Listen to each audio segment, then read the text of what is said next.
Good evening, everyone. I'm really sorry I can't be there in person, but I want to congratulate Henry Schein and Alpha Omega and all the honorees tonight, including my friend Elie Wiesel. Elie, how are you, buddy?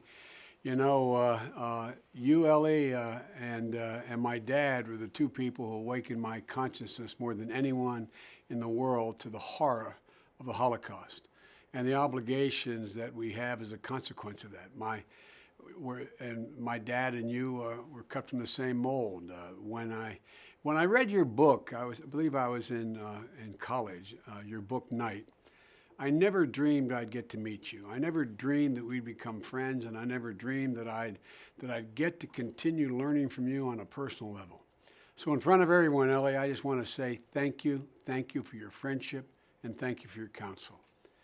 I did learn from my dad the meaning of the expression never again. But from you, Elie, I learned that we have to educate every successive generation of exactly what happened and that we can never, ever, ever forget. That's why when my children were turned 15, I took each of them for the first time separately to Europe. And the first stop I made, and a lot of people thought it was harsh, I don't think you did, Elie, was I took them directly to Dachau to spend the day there because I wanted them to understand. I wanted them to feel, smell, taste the horror that so many endured like you for so long and so many never made it. I continued that tradition with my granddaughter Finnegan last year when I took her to Dachau. It's much more sanitized now, unfortunately, but none of my children or my granddaughter fail to understand or absorb the lesson.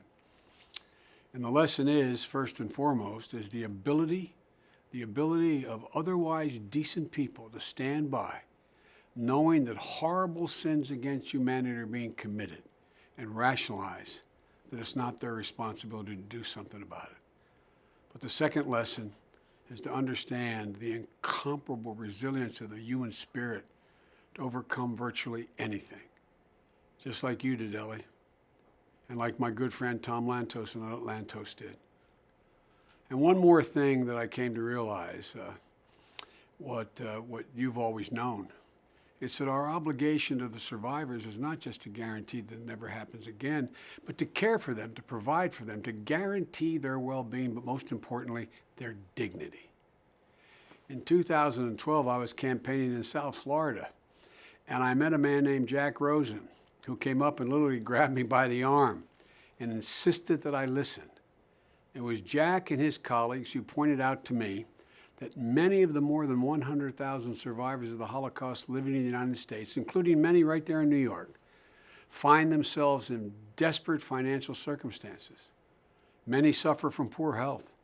About 1/4 of them live below the poverty line. Something had to be done, because failing to act would be totally inconsistent what we assert our moral obligation to be. So 2 years ago, with the strong support of President Obama, I launched an initiative to build on your collective efforts to help catalyze greater support for the survivor community. The first step was to appoint a special envoy who raised awareness across the government about the needs of survivors and identified opportunities where we as a government could do more, but also to bring greater visibility to the concerns of this community, the plight they were undergoing. The country at large had to know.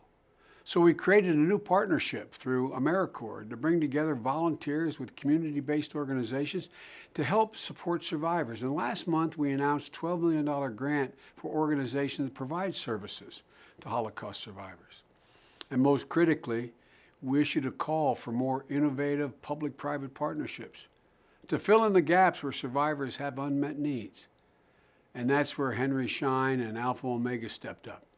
Together, you brought resources of a major company and the skills of more than 200 dentists to provide services in major urban areas across the United States. In just 10 months, the partnership has provided 140 survivors with almost $500,000 in needed dental care, all free of charge, meeting our obligation. This obviously makes a difference. It makes lives better in very tangible ways. And I know that you're committed to growing the program to help even more survivors. This administration has also worked closely with our French partners to establish a new $60 million compensation fund for Holocaust victims who were deported from France during the war. And I'm very proud that agreement recently came into effect.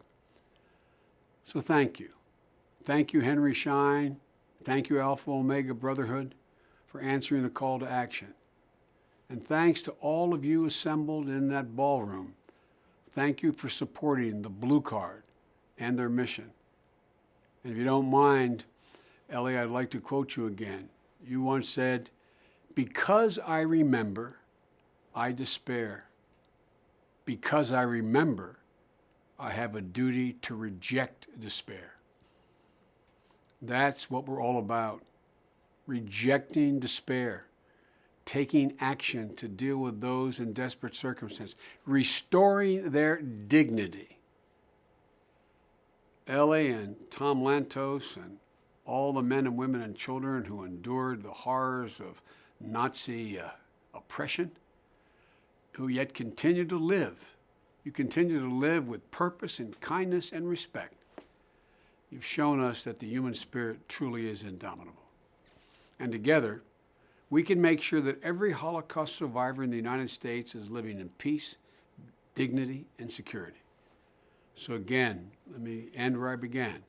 Thank you, thank you, thank you for allowing us to live up to our moral obligation.